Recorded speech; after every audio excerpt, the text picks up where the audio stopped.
and welcome. You're watching Best of the Bets. My name's Christina Nicolaides and we're looking at Sunday's games plus the final of the African Cup of Nations. I have our regular guests. I have Gareth Walker, because I would start with you, Sam. We're going to start with Gareth Walker, who is our bookie from heavenbet.com.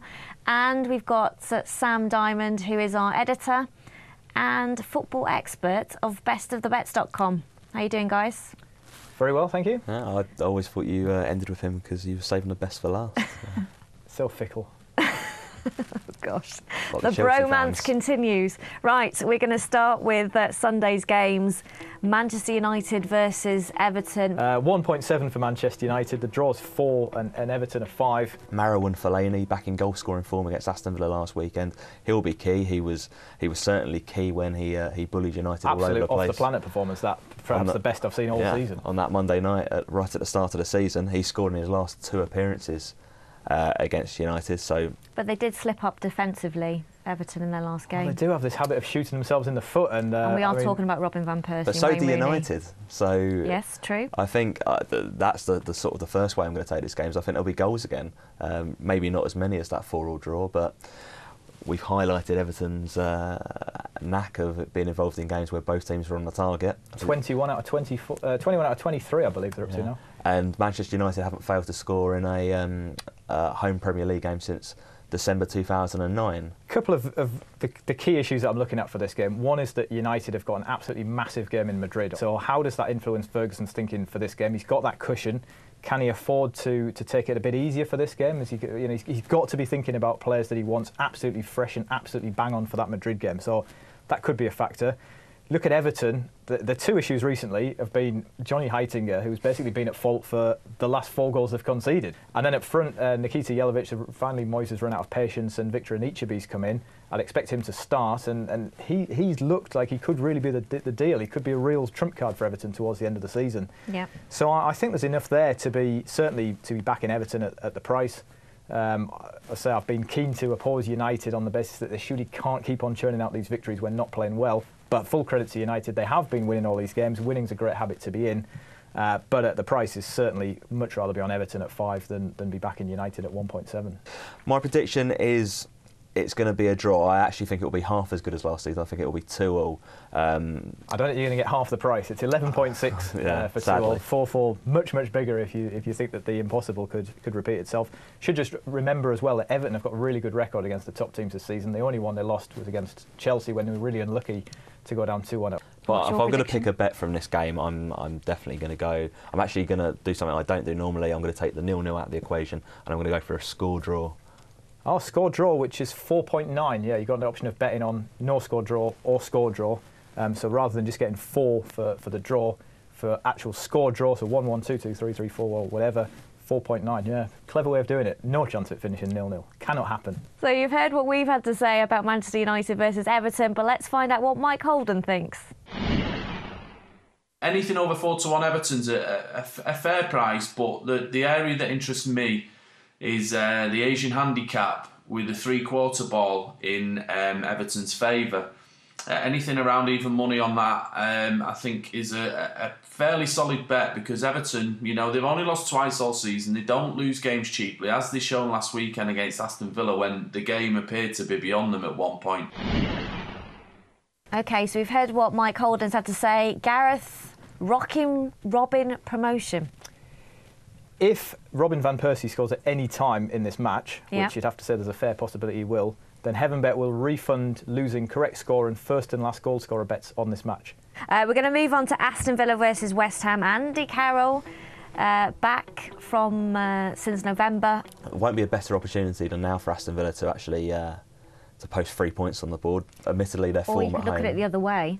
So there isn't a better opportunity for West Ham to actually win away from home playing Aston Villa. I think Aston Villa have looked better in recent weeks than West Ham have away. So I actually think this is, I was certain about West Ham winning last week. I'm pretty certain about Aston Villa taking the points there. Well, I'm not as confident on Villa. I think I've had my fingers burnt with Villa once too often this season. So Villa could well win, and 2.6 we might well look back on and think what a great price, because West Ham's away record is horrendous. They're in the relegation zone if you just look at away form. And yeah, they were so bad at Sunderland, so bad at Fulham. It's just odd to me how a team can be so abysmal away and yet turn in real decent performances at home. They lost to Reading as well, which was that set of Reading off on their great run. So maybe West Ham can spark Villa into life as well. Personally, the Villa win's not for me. I'll go with the biggest priced option of the three, which is the draw at 3.4. I think James Collins' hamstring injury has been a big miss for West Ham at the back. He does make some sort of glaring mistakes, but they're very noticeable. I think what doesn't go noticed so much is a lot of the good work he does do.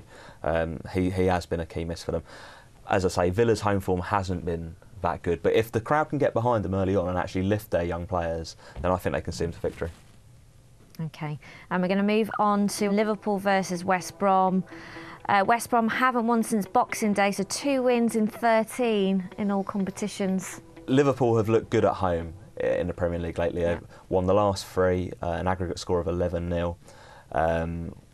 When they do turn it on in front of their own fans, they look almost unstoppable. Everything really points to a home win, really. They were sublime against Manchester City for much of the game. Daniel Sturridge has scored 4 goals in 6 games. Sturridge and Suarez look a really, really good combination at the moment.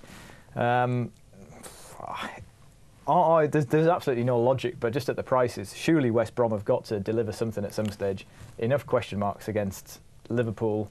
Not particularly in the last few home games, but just in general at Anfield, when things don't go their way, they have struggled. They lost to Aston Villa when Villa went in with a similar run of terrible form. The prices were very similar to this, and Aston Villa pulled off a big shock. So I just think the fact that Liverpool have put these 3 wins together now has lifted their crowd, given them a bit more belief back at Anfield. I think they'll go on, and probably their home form will look quite good and respectable from now to the end of the season. But it's a very tough ask for Steve Clarke going back to Anfield, where he was a coach. Malumbu will be back. It's going to be key for them. They've really missed him. I think something else is that Liverpool are off to Russia to play Zenit St Petersburg in the Europa League on Thursday, so there's very little time between the 2 games. If it wasn't for that fixture on the horizon, I'd be looking at some big scores here, 5-0, 6-0, 7-0 Liverpool. I think it could have got silly. But I think now they'll just be concerned with doing enough to put this game to bed, moving on, looking at the next fixture. Wouldn't back Liverpool again on the prices, but I'd quite happily take a 2-0 scoreline. 2-0, which is 5.3. I just think it could go anywhere this game. So yeah, West Brom. Yeah, no logic to it, and probably a rather big punt in the dark. But I'm happy enough at 9.2 that I'm getting a decent price. We're going to move on to the European games. We're going to start with Evian versus Marseille, so 16th versus 3rd. Well, the prices wouldn't necessarily suggest that. Evian are 3.7, the draw's 3.3, and Marseille odds against 2.1. And of course, they do have to go into this game without their English talisman. I think Barton's suspension, as funny as it is for everyone sort of looking in, it has not come at a great time for Marseille, because obviously the deal that took him to France saw Stephen Mbia go the other way. The players they brought in January are very attack-minded, and they've now conceded 8 goals in 4 league games. It's not good. And the worrying thing, I think, for Marseille is it mirrors a very poor run of form that they went on at this exact stage last season, where they went 13 without a win.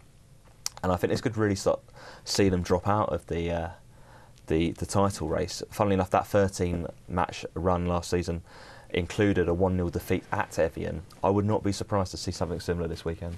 Gareth? 1-0 to Evian is 8.4. I'll go with a small bet on Marseille to win 1-0 at 6.5. Low scoring, but yeah, just think Marseille might have enough, even with the misgivings that Sam's expressed there. Okay, we're going to move on to Lyon versus Lille, 2nd versus 10th. Another team at the top that haven't convinced recently. Lyon 2.1, the draw's 3.4, and Lille are 3.9 to win away. Yeah, Lyon were very dubious defensively in defeat to Ajaccio last weekend. Went down 3-1 after taking the lead. Missed a penalty as well. It was a pretty horrid performance in the second half. I think they could take a while to break Lille down. This has been quite a bad-tempered affair the last few meetings. I think 3 red cards in the last 3 games between the two. Lyon have 5 times this season they've gone in level at the break and sort of eventually prevailed. I think that could be the way this one goes. Half-time draw, Lyon for me. That's priced at 5.2, and I like the way of going with that game. Lyon should win this, and 2.1 really grabbed my attention. You look at Lille, champions 2 years ago, they had that great run at the end of last season, and we're only a couple of results of actually winning the league after looking absolutely dead and buried halfway through the season. Yeah. But this year just seems to have gone from bad to worse, and I like Lyon at 2.1 here. They've lacked real spark lately, Lille. It's only sort of Dimitri Payet who's impressed intermittently, but apart from that, it's looking quite stale. So I can't really see them going there and shocking them at all. Okay, and our final game. This is all you, Gareth. You're so excited. African Cup of Nations. It's the final. Go on, I'll even let you introduce it. I've been absolutely lapping up this tournament. The final we've got is Nigeria, who are 1.95, versus Burkina Faso, who are 4. And the draw in 90 minutes is 3.3. Those prices are the 90-minute prices. And to win the African Cup of Nations outright, Nigeria are 1.5 and Burkina Faso are 2.9. Surely Nigeria should win the final. Well, you say that. It's an absolute amazing story that Burkina Faso are in the final. I know. They've got absolutely no pedigree at all. The only time they've had any sort of run in this competition was in 1998 when they hosted the tournament. They reached the semi-finals then. Yeah. Apart from them, they haven't won a game. Yeah. Never mind, got through. The game that they're involved in against Ghana in the semi-final was one of the most incredible games I've ever seen. Burkina Faso, time and time again, had decisions go against them that you'd think would have knocked the stuffing out of any other team. And yet they still kept on coming, and it was a real fantastic moment when they won on penalties. And I've been with them all the way through this tournament, and I'm still confident that they can get a result in the final. Aristide Banse up front, he plays for Augsburg, but he's looked really good when he's been in action. Alan Traore unfortunately injured, and then we've got this Jonathan Petroipa suspension, which I'm hoping will be overturned because it was an absolute travesty of a red card. But as things stand, it looks like he'll miss out. Up against that, you've got Nigeria. Emmanuel Emenike of Spartak Moscow's looked in fine touch. Victor Moses, be very familiar to English audiences. Didn't both of those go off injured as well? I mean, yeah, there's question marks against those. I assume they're going to be all right, but Nigeria could end up paying a very big price for trying to get Emenike the top goal scorer award, because he stayed on when the game was safe, used up all the substitutions, and then went off near the end. Let's just remind everyone that Nigeria is through to the final because they beat Mali 4-1. Yeah, that form line I'm not so interested in. The Ivory Coast form line, they were very impressive there, looked very good. Looking at past finals, sort of the most recent 6 finals, I think I've got scorelines here: 0-0, 1-0, 1-0, 0-0, 2-1 and 0-0. So they're obviously not only very cagey, but it's just, yeah, I think it could follow that trend of the unders games here. When these two teams met in the group stage, Nigeria went 1-0 up, then had a man sent off. Edie Ambrose was sent off with quarter of an hour to go.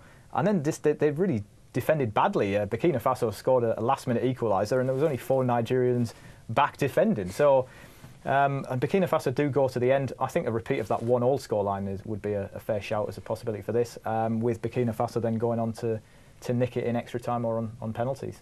I would not be surprised to see this one go all the way to penalties again, following last year's competition. To be honest, I couldn't be dissuaded from 0-0. 0-0, I think that could well be a fair shout. It's priced at 7.5. Okay, best bet for Sunday? I'm going to go Aston Villa. 2.6 to beat West Ham. He likes Aston Villa. Gareth? I'm going to go with Lyon as my best bet. I think 2.1 at home to Lille, who look out of sorts, is great value.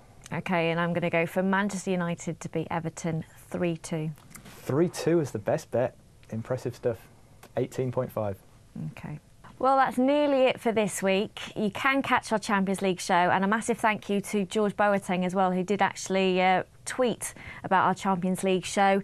Gareth, you have a promotion, Barca Beauty. Yeah, George enjoyed the show, and I'm sure he'll enjoy the offer as well, which is if you place an outright bet on the Champions League, if Barcelona win the trophy, then we'll be refunding outright on any other selection. So you can back Manchester United to your heart's content, safe in the knowledge if Barcelona win the Champions League, you'll get your money back. That applies to absolutely anyone that you bet on.